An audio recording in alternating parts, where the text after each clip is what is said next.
Greetings, this is MK, and on today's video on remembering muscles, we're going to look at the suboccipital muscles. The suboccipital muscles are a group of muscles located just below the cranium on the posterior neck. So when you wear a cap, you will know that the lower part of the cap is actually touching on the suboccipital region. Now there are four major muscles: the rectus capitis posterior major, the rectus capitis posterior minor, the obliquus capitis superior, and the obliquus capitis inferior. Now they all share the common name of capitis because most of them are attached to the lower part of the cranium, so hence the name capitis. So you can remember them easily, that capitis is basically, most of them will be attached to the lower part of the cranium. Now the first two muscles, the rectus capitis posterior major and the rectus capitis posterior minor, they share the word rectus. Rectus basically means straight. So for example, when you remember the rectus abdominis muscles, it's a straight muscle. Rectus femoris is a straight muscle.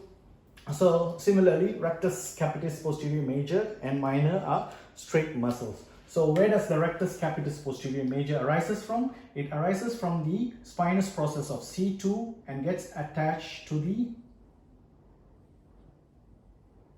inferior nuchal line of the cranium. So let's draw both together. So it's a larger muscle, so it hence the major, and the rectus capitis posterior minor arises from the posterior arch, the tubercle of the posterior arch of C1 and gets attached to the inferior nuchal line. So you get there, right? So this is rectus capitis posterior major, and this is rectus capitis posterior minor.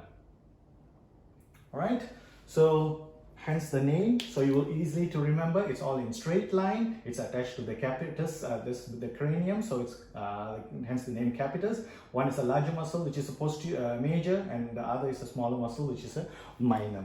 Now the obliquus capitis superior. So now oblique means it's in a slanted position. So here, though the name suggests obliquus, some may be odd one outs, which is happening like this. Obliquus capitis inferior do not attach to the cranium. The obliquus capitis superior is not slanted that much, but is quite vertical. So anyways, the obliquus capitis superior arises from the transverse process of C1 and gets attached to the inferior nuchal line of the cranium. And then you have, so let's draw for both sides.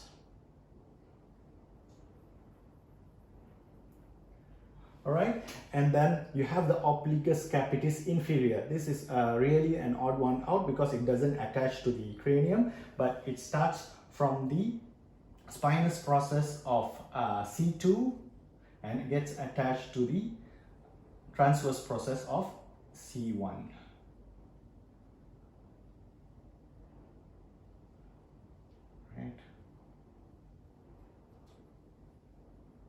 Right? So hence the name of this is quite oblique. So that's obliquus capitis inferior, and that's obliquus capitis superior. And most of them, they're going to tilt the head towards the back and rock it back, and some of them are going to rotate the head to the ipsilateral side. So it's quite easy to remember as long as you can remember the capitis, the rectus, the obliquus, and where they are positioned. Thank you.